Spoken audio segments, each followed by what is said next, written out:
Welcome back to my book channel. My name is Lauren Explorer, and we are doing the 9th book in the Experiment in Terror series, and that is Dust to Dust.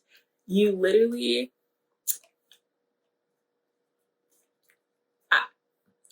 okay, so I told you that I read Ashes to Ashes, which is funny. Ashes to Dust. But anyways, I read Ashes to Ashes, and it left me on a cliffhanger. And I'm sorry if I keep looking down. It's because my fairy loot thing is going on, and I only have 1 minute left, so I might stop. And anyways, I read Ashes to Ashes and left me a big cliffhanger. So I was gonna stop there, but then that cliffhanger got me. So then I have to read and figure out what happened in this one. So here I am.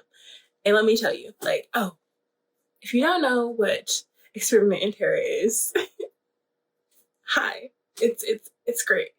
It's a slow burn paranormal romance between two amateur paranormal investigators. They are Perry and Dex. It's very slow burn. They are spicy bits in the first couple of books, and then we get heavier as it goes on because they are becoming more connected, more towards each other.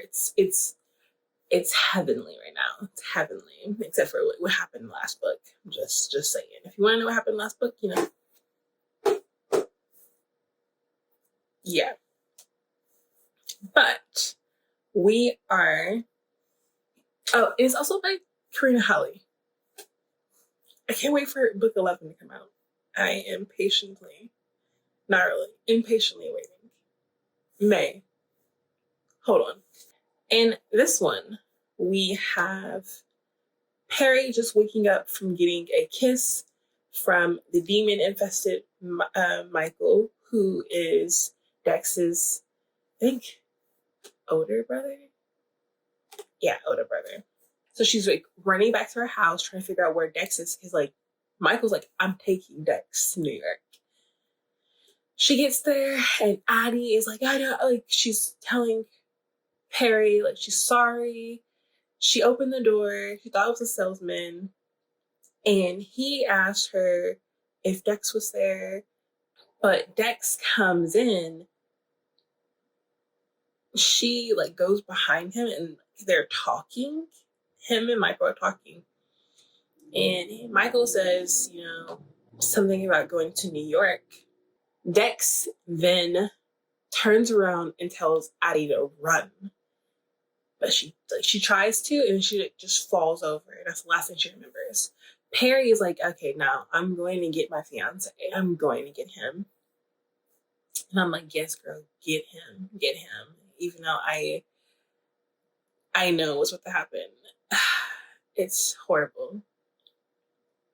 So Perry's I'm going to New York. And Addie's you're not leaving me. And Perry's no, you're staying here. You're young. You can't do this. Addie's hey, if you go to New York right now and leave me, I'm going to come behind you and still go to New York anyway. So you might as well just let me come with you and we'll both be there together so we won't get lost. And so Perry does, but as she's on the plane, she calls Rebecca and tells her about what's going on. And then she calls Maximus and tells him what's going on. Oh, sorry. And they hang up. They get to New York. At the hotel, Maximum shows up. He believes her. And then we have the chapter on Dex's point of view.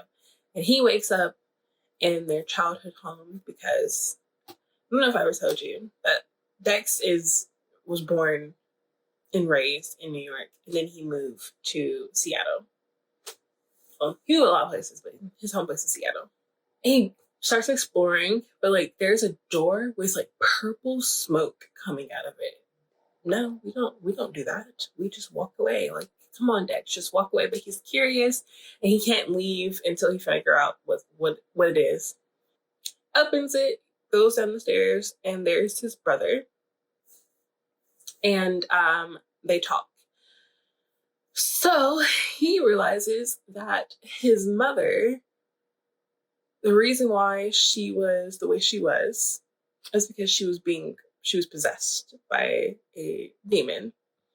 And that's why she was ill.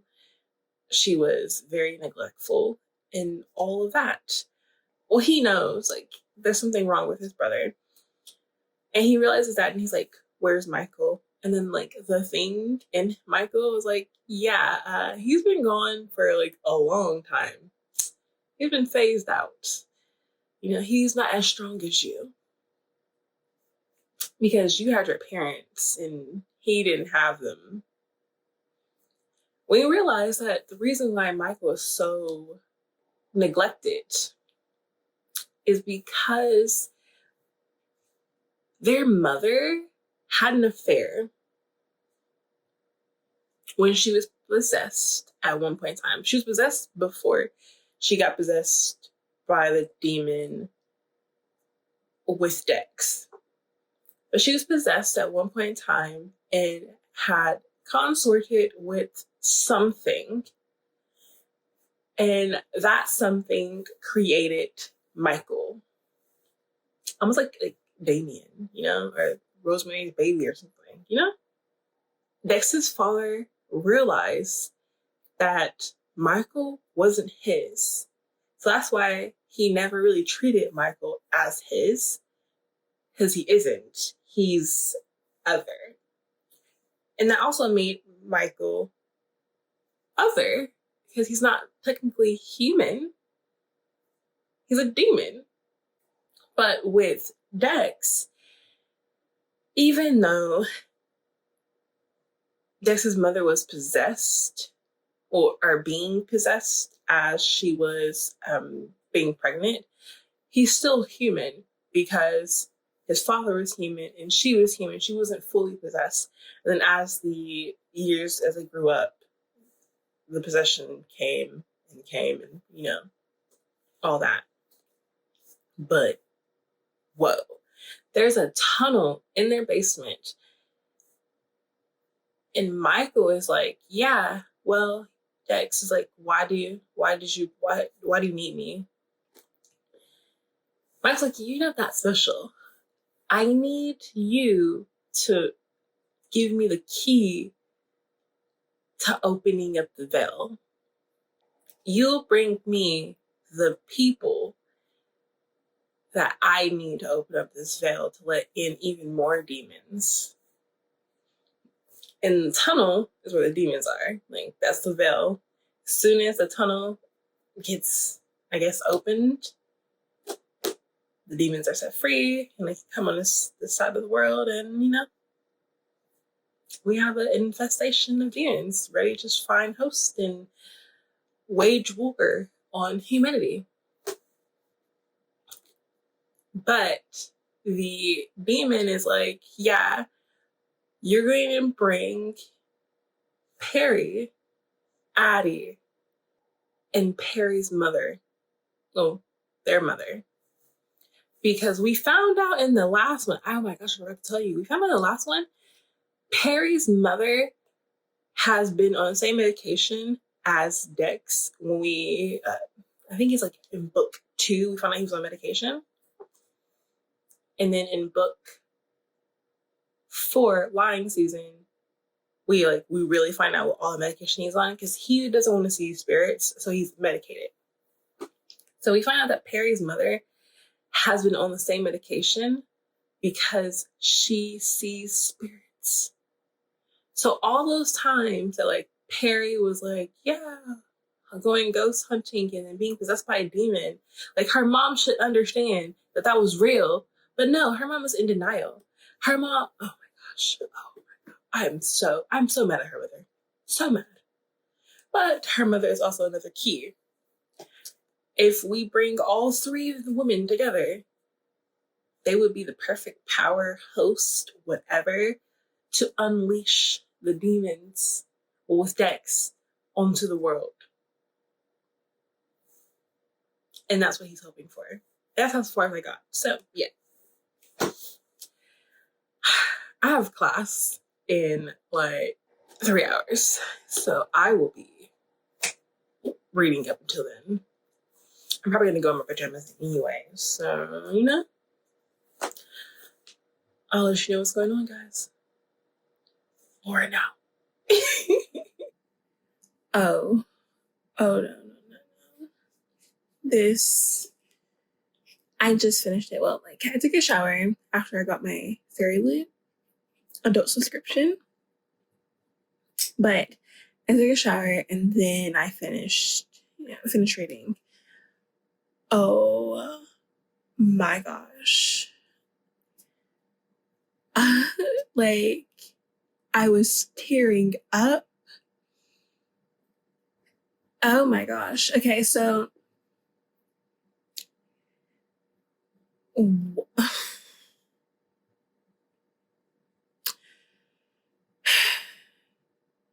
Michael kind of wipes Dex's memory of the last couple of hours. So Perry decides to go through to the thin veil to figure out where Dex is. But if she goes to the thin veil, she can bring things back with her. But she does it anyway because she's in love with Dex and Dex will do it for her. She just wants to find her man. So she does and she finds him. And again, he does not remember anything that happened in the last few hours of being taken by Michael. He doesn't even remember being taken by Michael at all. Then we have, oh my gosh, a kind of possession. He is starting to act kind of weird and be very, very violent and saying a whole bunch of words that Dex would never say to Perry. And Perry's getting super scared. Dex goes in and out of these moments. And Perry is understanding that those moments aren't Dex. There's something else with him. Perry's parents come to New York because Addie and Perry are there. And we get to the whole confrontation sort of Perry and her mother. Then Dex finally says, hey, I think I need closure. I think I need to go back to my childhood home, which is where Michael wants them to go. So they all can be in one place so he can use their powers to open the veil. Max is with them. And so they all go. They leave Perry's father because he kind of doesn't want to go anyway. He doesn't believe in all this. But Perry's mother is believing. She also remembers that she remembers this place as well because we all know that Pippa was Dex's and Michael's nanny. So they get there and then Dex has this urge to go down to the basement, so he does, and Perry follows him obviously, so they all follow him, and then it is a whirlwind of craziness. Dex is nowhere to be found. Perry's trying to figure out what's going on. Max is with her. Perry tells her mother and her sister to go, so they leave to try to get Perry's father. It's her and Max, and then tragedy. We go to Dex's half of the book because it's told in dual perspective, and Dex and Michael are talking. Well, the demon and Michael are talking. And he's saying, the demon is talking a whole bunch of plans. You know how evil people talk, They're just talking. They give you the whole layout of what they're going to do when you're dead. To give you the wherewithal, hey, if you survive, here's my plan. Dex knows that the demon's trying to inhabit him because the demon wants pain. He wants the last thing Perry to see is her fiance, the love of her life, killing her so he can open up the veil. Dex finds a sword and the demon's yeah, what's that gonna do to me? And he's like, it's not for me. It's not for you. It's for me. And then he just slit his throat. And I was just like, no. But then I knew that there was other books. So I knew something was going on. Like I knew, you know. Max and Perry find Dex's body. And Max tells her like why he would do this. And he's right on the mark. And Perry's like, I need to go to the Thin Veil to see him one last time. I can't do this without him. So she goes to the Thin Veil. And Max is like, I don't know if I can bring you back. A long story short, she finds him. But Max is dead. Like her mother helped her. You know, moms do that too. Max is gone. They save Dex. Pippa helps as well. Pippa was like really like forthcoming, and she's gone as well. For sure she's gone. She's in a better place now. Not mentoring anymore. And then I was trying to figure out why there are so many pages left in this book. I was like, all right, well, I mean, I cried when I found out that Max was gone. Like he was gone. They had a funeral for him and everything. And I just kept wishing that he was like coming back. But he's not. And I was like, oh my gosh, I kept thinking about Rose and him. And then he gave up his immortality for Rose. And what's going to happen to Rose? Because like she finally got like together with him. And he's gone now. He's mortal. And he died immortal. So he can't come back. Can he? But there are so many pages left. So I was like, what's going on? What's happening?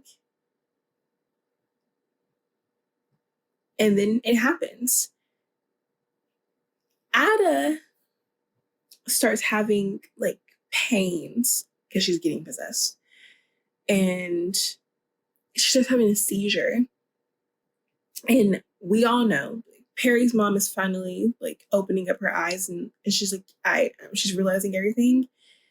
Addie is saved, but their mom gets taken. Perry knows that like it's gonna be all three of them. Once the mom gets taken, then Addie's gonna go, and she's gonna go, and then Dex is kaput. So, you know. And you know how like Perry has telepathy? It's telepathic. Well, she like says like, oh my gosh, my mom is gone. Because the demon, his black eyes are out and about, and he's talking through Perry and Addie's mom. Their mom has like one last burst of herself and tells Perry no, because he says like the demon says like he's won. And then Perry's mom comes in and says he hasn't. And then she sprints. They're on the subway. She sprints in front and jumps on the subway tracks and gets hit by the subway train and dies. She sacrificed so much. Like Max sacrificed a lot. The mother sacrificed. Pippa. It was so much like bitter. It was just so bittersweet. So bittersweet. Really bittersweet. And then Perry and Dex get married. So I knew that this was supposed to be like the end, because when I went on Goodreads to like do my review and put it in, other people were like, oh yeah, this is such a great ending to a book. And I was just like, wait, like there's like a novella and then there's another book after this. How is this the ending? And I think this was the ending for a while. And then Karina Holly came out with the novella again, and then came out with book 10. So, and then the novella is, hold on, Ghosted. I think I'm gonna read this one on its own as its own video. The actual ending, which is Come Back Haunted, which is book 10. And this is a thick one as well. But then that will be the end until May, when we have the 11th book. And I am ready for it. This is going to be so bittersweet for me as well, because like these are the last two until May. And it's March. All right, well, I will see you guys in my next video. I hope you guys enjoyed this. Like, this was a lot. I think I like rushed this a lot because I was just trying to figure out what was going on in this. Because like this was basically like a 2-in-1 book, like ashes, ashes, dust to dust. Because what was going on? But yeah, so I am going to be taking Prince out for his morning pee and, business, and getting dressed for class in 30 minutes. So I will see you guys in my next video. My name is Lady Lauren Explorer. Please like and subscribe to see more from me. I know this is rush. I just had to get this out, and it's a lot. But I post almost every single day, but I am a college student, so there will be times when I fall off. I'm sorry. Oh my gosh. Anyways, I'll see you guys later. Bye.